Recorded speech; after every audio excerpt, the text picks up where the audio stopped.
నమస్తే ప్రజలందరికీ ముందుగా ప్రతి ఒక్కరు కూడా కిందున్నటువంటి సబ్స్క్రైబ్ బటన్ ని నొక్కి మన ఛానల్ ని సబ్స్క్రైబ్ చేసుకునే ప్రయత్నం చేయండి. ఇక తెలంగాణ రాష్ట్రంలో ఆసరా పింఛన్ల గురించి మనం ప్రతిరోజు కూడా మాట్లాడుతూ ఉన్నాం. అనేకమైనటువంటి వీడియోలు చేస్తూ ఉన్నాము. రాష్ట్ర ప్రభుత్వం దృష్టికి అనేక రకాలుగా కూడా తీసుకెళ్లే ప్రయత్నం చేస్తూ ఉన్నాం. అయినప్పటికీ కూడా ముఖ్యమంత్రి గారికి కానీ అధికారులకు కానీ మొద్దు నిద్ర వీడకుండా అదే తీరు ప్రవర్తిస్తున్నట్టు మనకు కనబడతా ఉంది. ఆసరా పింఛన్ల ముచ్చట ఏమైంది, ఎక్కడ పోయింది? ఆసరా పింఛన్లు పెంచుతామని చెప్పి అప్పట్లో ప్రతిపక్షంలో ఉన్నప్పుడు అధికారంలోకి రాగానే మొదటి 100 రోజుల్లోనే ఆసరా పింఛన్లు పెంచుతాము, వృద్ధులకు 4,000 రూపాయలు చేస్తాము, వికలాంగులకు 6,000 రూపాయలు చేస్తామని చెప్పి చెప్పినటువంటి రేవంత్ సర్కార్ మాట ఎక్కడ పోయిందని చెప్పి ఇవాళ మేము ప్రశ్నిస్తూ ఉంటే ప్రభుత్వం ఇంకా కూడా ఇంకిత జ్ఞానం రాకుండా ఇప్పటికీ కూడా స్పందించకుండా ఇప్పుడు కూడా ఆసరా పింఛన్లు పెంచకుండా అనేకమైనటువంటి వృధా ఖర్చులు వృధాగా కొన్ని కోట్ల రూపాయలు పెడతా ఉన్నారు. కానీ ఆసరా పింఛన్ల గురించి, వృద్ధుల గురించి, వికలాంగుల గురించి మాట్లాడుతూ ఉంటే మా దగ్గర బడ్జెట్ లేదని చెప్పేసి మాట్లాడుతూ ఉన్నారు. రాష్ట్రం అప్పులలో ఉన్నదని చెప్పేసి మాట్లాడుతూ ఉన్నారు. రాష్ట్రం పైన అనేకమైనటువంటి లక్షల కోట్ల రూపాయలు అప్పులున్నాయి, వాటికే మిత్తి కడతా ఉన్నామని చెప్పి సమాధానం చెప్తా ఉన్నారు. ప్రతిపక్షంలో ఉన్నప్పుడు ఈ అప్పుల సంగతి, ఈ అప్పుల ముచ్చట మొత్తం కూడా రేవంత్ రెడ్డి గారికి తెలుసు. అయినప్పటికీ కూడా వాళ్ళు హామీలు ఇచ్చారు. ఒకవేళ మీతోని కానప్పుడు, మీరు ప్రతిపక్షంలో ఉన్నప్పుడే తెలంగాణ రాష్ట్రంలో అప్పు ఎంతున్నది, రాష్ట్రం పైన ఎన్ని కోట్ల బడ్జెట్ అప్పు ఉన్నది అనేది మీరు ప్రతిపక్షంలో ఉన్నప్పుడే మీకు తెలుసు. అయినా కూడా మీరు ఏ రకంగా హామీలు ఇచ్చిర్రు? సమాధానం చెప్పండి. ఎందుకు ఇచ్చారు హామీలు? ఇవాళ అధికారంలోకి వచ్చిన తర్వాత ఏం జరిగిందని చెప్తే కేసీఆర్ అప్పు చేసిండు అంటే అప్పట్లో మీకు తెలియదా? ఎందుకు ఇచ్చారు హామీలు? ఎట్లా అమలైతే అనుకున్నారు హామీలు? ఇవాళ అప్పట్లోనేమో ఇష్టం వచ్చినట్టు తులం బంగారం అంటారు, 6 గ్యారంటీలు అంటారు, రకరకాలుగా మాట్లాడతారు. ఇష్టం వచ్చినట్టు ఏది పడితే అది, ఎవరు పడితే వాళ్ళు హామీలు ఇచ్చేసారు. అప్పట్లో అమలు చేస్తాం మేము అధికారంలోకి వచ్చుడుతోనే అని చెప్పారు. మరి ఏం జరిగింది?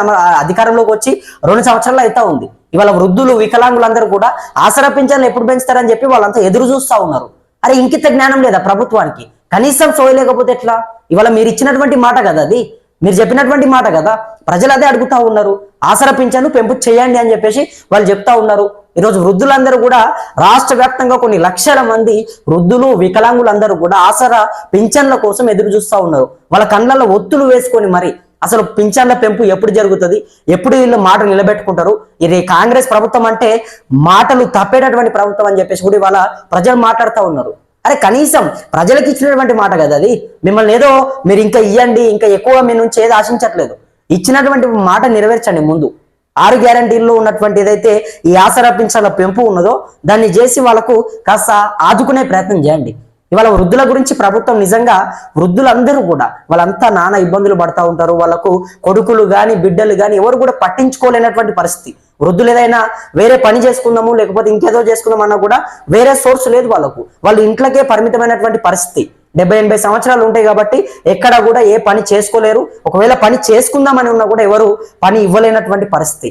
మరి అటువంటి సందర్భంలో రాష్ట్ర ప్రభుత్వం వృద్ధులందరినీ కూడా గుర్తించి ఆనాటి కేసీఆర్ గారు 2,000 రూపాయలు ఆసరా పింఛన్ ఇస్తే ఇవాళ ఈయన రేవంత్ రెడ్డి వచ్చి 4,000 రూపాయలు వృద్ధులకు చేస్తా, అదే విధంగా వికలాంగులకు 6,000 రూపాయలు చేస్తా అని చెప్పి రేవంత్ రెడ్డి గారు చెప్పిండు. మరి ఎక్కడ పోయింది ఆ మాట? అంటే మీరు కేసీఆర్ గారిని ఫాలో అవుతారా? అప్పట్లోనేమో కేసీఆర్ ఇంటి మీద వాలినటువంటి కాకి నా ఇంటి మీద వచ్చి ఆలితే నేను దాన్ని గన్ను తీసుకొని పేల్చి చంపుతా అని చెప్పేసి ఈయన రేవంత్ రెడ్డి గారు మాట్లాడారు. మరి వాళ్ళ కేసీఆర్ గారు ఇచ్చినటువంటి పథకాన్ని మీరు ఎట్లా అమలు చేస్తున్నారు? ఎట్లా దాన్ని కంటిన్యూ చేస్తున్నారు? దాన్ని పెంచుతామని చెప్పారు కదా, ప్రజలకు మాట ఇచ్చే ప్రయత్నం చేశారు కదా. మరి ఏమైంది? ఎక్కడ పోయింది ఆసరా పింఛన్ల ముచ్చట? ఎన్ని రోజుల నుంచి మాట్లాడాలి, ఎన్ని రోజుల నుంచి ప్రశ్నించాలి? అంటే ప్రభుత్వానికి ఒక సోయి లేదా? అరే ఇంత ఇవాళ ఇదన్నీ కూడా నేను అంటున్నటువంటి మాటలు కాదు, ప్రజలందరూ కూడా మాట్లాడుతూ ఉన్నారు. ప్రజలందరూ కూడా తిడుతూ ఉన్నారు ప్రభుత్వాన్ని, అనేక మంది కూడా. అరే ఏం జరుగుతుంది? మాకు ఇచ్చినటువంటి మాట ఏంది? వీళ్ళు చేసినటువంటి పని ఏంది? ఆసరా పింఛన్లు పెంపు చేస్తామని చెప్పారు. మరి ఇంకెప్పుడు చేస్తారు? మాకు ఎంతో కొంత ఆసరిగా ఉంటది. మేము మెడికల్లో గోళీలకో లేకపోతే దవాఖానాలకో వేటికో దేనికో ఒక దానికి ఆ డబ్బులను వాడుకుంటామని చెప్పి వాళ్ళంతా అంటా ఉన్నారు. మరి రేవంత్ రెడ్డి గారు మాత్రం దీని మీద అసలు ఎక్కడ కూడా ఎన్నికలు వస్తే నేను అది ఇస్తా ఇది ఇస్తా అని చెప్పేసి గట్టిగా చెప్తాడు. ఆ కూతలు నేనే కాదు, ముఖ్యమంత్రి గారికి సూటిగా ఒకటి చెప్పదలుచుకున్నాం. మీరే కాదు ఇంకెవరైనా కూడా, నేనైనా సరే 6 కాదు 12 గ్యారంటీలు ఇస్తా. 12 కాకపోతే 24 గ్యారంటీలు ఇస్తా. 24 కాకపోతే 44 గ్యారంటీలు కూడా ఇస్తా. అది గొప్ప కాదు. ఇచ్చినటువంటి మాట నిలబెట్టుకోండి ఫస్ట్. అరే మాట ఇవ్వడం కాదు, నోటితో ఏదో అనేస్తే అయిపోదు కదా, చేయాలి కదా పని. 6 గ్యారంటీలు ఇస్తామని చెప్పేసి మీరే కదా చెప్పింది. మరి ఎక్కడ పోయింది 6 గ్యారంటీలు? ఇవాళ మేము కూడా ఇస్తాం, బరాబర్ చెప్తున్నాం కదా, మేము కూడా 12 గ్యారంటీలు ఇస్తామని చెప్తాం. మాకు మీకు ఏంది తేడా? మిమ్మల్ని అధికారంలోకి తీసుకొని వచ్చిర్రు, మీరు ఒక రాజకీయ నాయకులు ఉన్నారు కాబట్టి చేస్తారేమైనా అని అనుకుంటా ఉన్నాం. అరే మా లెక్కనే మీరు చేస్తే ఎట్లా?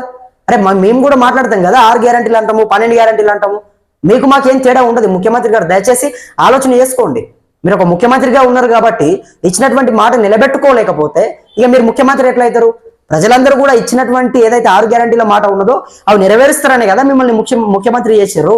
ఇవాళ ముఖ్యమంత్రి పదవి ఒత్తిడితోనే, ముఖ్యమంత్రి అయితేనే మళ్ళా వేరే దేశం ఎత్తితే ఎట్లా? అప్పులలో ఉన్నది రాష్ట్రము, కోట్ల కేసీఆర్ చేసిండు. అనవసరం కదా మాకు అవన్నీ. ప్రజలకు ఇచ్చారు కదా మాట, ఆసరా పింఛన్లు పెంపు చేస్తామని చెప్పారు కదా. ఇవాళ మరి రాష్ట్ర వ్యాప్తంగా వాళ్ళ డబ్బులు కదా, వాళ్ళ డబ్బులను వాళ్ళకి పెట్టకపోతే ఎట్లా? ఆసరా పింఛన్లు పెంపు చేయకపోతే మరి ఇక ఇంకెప్పుడు చేస్తుంది ప్రభుత్వం ఒకసారి చెప్పాలి. ఇంకెన్ని రోజులు తీసుకుంటారు?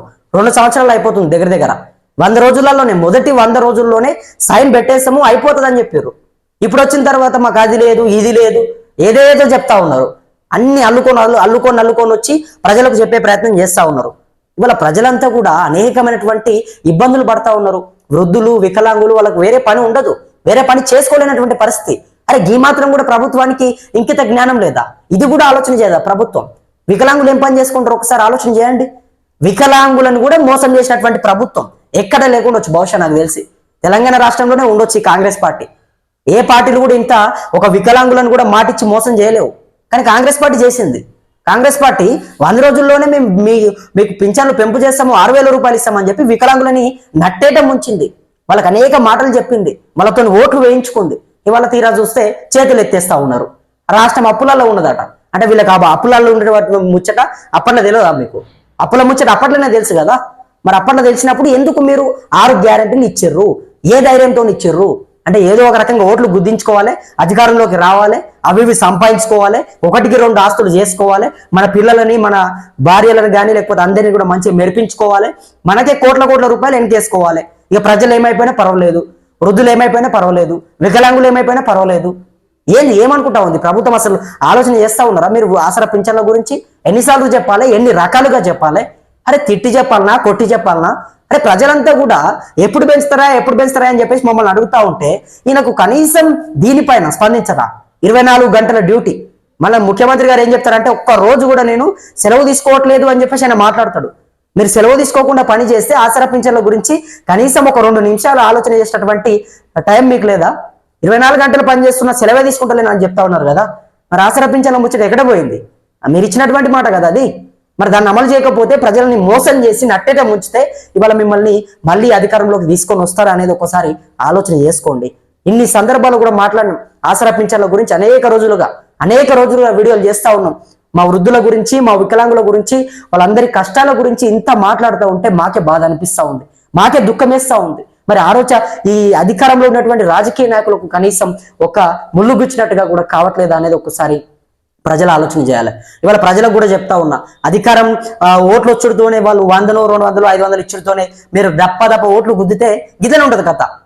చూస్తున్నారు కదా, మిమ్మల్ని ఏదో ఒకటి చెప్పి మిమ్మల్ని వాళ్ళు ఓట్లు వేయించుకునే ప్రయత్నం చేసిర్రు. మీరు కూడా వాళ్ళ దగ్గర డబ్బులు తీసుకున్నారు. ఇవాళ మీరు ఏ రకంగా క్వశ్చన్ చేస్తారు వాళ్ళని? ఆసరా పింఛన్లు పెంచండి అని చెప్పేసి అడిగే హక్కు మీకు లేదు. ఫస్ట్ ఆఫ్ ఆల్ ఎట్లా చెప్తారు? మీరు పుణ్యాన్ని చేసిరా ఓటు? మీరు పోయి ఇప్పుడు ఆసరా పింఛన్లు పెంచండి అని చెప్పేసి మీరు మాట్లాడితే నువ్వు పుణ్యాన్ని చేసిన రూపాయి ఓటు అంటాడు ఆయన. ఏం చెప్తావు సమాధానం? ఏం చెప్తావు? 500, 300 తీసుకొని బీరు తీసుకొని ఓట్లు వేస్తే పద్ధతి కాదు అది. ఒకసారి ఆలోచన చేసుకోండి. ఇక ఈ ముచ్చట పక్కన పెడితే ఆసరా పింఛన్ల గురించి అయితే అనేక రోజులుగా నాకైతే నిజంగా ప్రభుత్వం పైన విరక్తి వస్తూ ఉంది, అదే విధంగా కోపం కూడా వస్తూ ఉంది. అరే ఇన్ని సందర్భాల్లో చెప్తూ ఉంటే, ఇన్ని రోజులుగా మాట్లాడుతూ ఉంటే, ఇక్కడ అవి నిలబడి గొంతు పోయేలా అరుస్తూ ఉంటే కనీసం వాళ్ళు ఎందుకు పట్టించుకోవట్లేదు? ఎందుకు ఆసరా పింఛన్లు పెంపు చేయట్లేదు? ఎందుకు వృద్ధులని ఆదుకోవట్లేదు? ఎందుకు వికలాంగులని ఆదుకోవట్లేదు అని చెప్పి మేము మాట్లాడుతూ ఉన్నాము, ప్రశ్నిస్తూ ఉన్నాము, ప్రతిరోజు కూడా చేస్తూ ఉన్నాం. కానీ ప్రభుత్వం మాత్రం ఒక మెట్టు కిందికి దిగి వృద్ధుల గురించి, వికలాంగుల గురించి ఆలోచన చేయట్లేదు. వాళ్ళ పింఛన్ల పెంపు విషయంలో కనీసం ఒక అడుగు ముందుకు వేసే ప్రయత్నం చేయట్లేదు. దున్నపోతు మీద వాన పడితే ఎట్లా నిలబడుతుందో అదే రకంగా ముద్దు నిద్రపోతున్నట్టు కనబడుతోంది. మరి చూద్దాం. ఏది ఏమైనప్పటికీ తెలంగాణ రాష్ట్ర ప్రజల తరపున, కొన్ని లక్షల మంది వృద్ధులు, వికలాంగులు అందరి తరపున MLR న్యూస్ తెలుగు వేదిక ద్వారా ముఖ్యమంత్రి రేవంత్ రెడ్డి గారిని సూటిగా ప్రశ్నిస్తా ఉన్నాము. దయచేసి ఆసరా పింఛన్లు పెంపు చేయండి. లేదంటే మేము అధికారంలోకి మళ్ళీ ఎన్నికలు వస్తాయి, తర్వాత కూడా ఎన్నికలు జరుగుతాయి, మిమ్మల్ని ఎక్కడ పెట్టాలో అక్కడనే పెడతారు. అప్పట్లో 10 సంవత్సరాలు చేసినటువంటి కేసీఆర్ గారు కూడా గిట్లనే నేనే వస్తా అని చెప్పేసి కొంత వాళ్ళ పార్టీ నాయకులు ఏదో చేస్తా ఉంటే ప్రజలు ఏం చేశారు, ఎటువంటి తీర్పు వచ్చిందో మీరే చూసారు. సో ఇవాళ మీరు కూడా అదే రకంగా పట్టించుకోకుండా ఇష్టం వచ్చినట్టు చేస్తాము, ఎవరు మాట్లాడినా కూడా మాకు అనవసరము, కోట్ల రూపాయలు వృధా చేస్తాము, ఇచ్చినటువంటి మాట నెరవేర్చము, మా దగ్గర అధికారం ఉన్నది, మమ్మల్ని ఎవరు ఏం చేయలేరు అనుకుంటే అధికారం ఇప్పుడున్నది, మళ్ళీ ఎన్నికలు వచ్చిన తర్వాత అధికారం ఉండదు. అది గుర్తుపెట్టుకోండి. రైట్, మరి చూద్దాం ముందు ముందు ఏం జరుగుతుంది, ఎటువంటి అంశాలు తెరపైకి రాబోతా ఉన్నాయి, ప్రతిదీ కూడా మాట్లాడుకుందాం.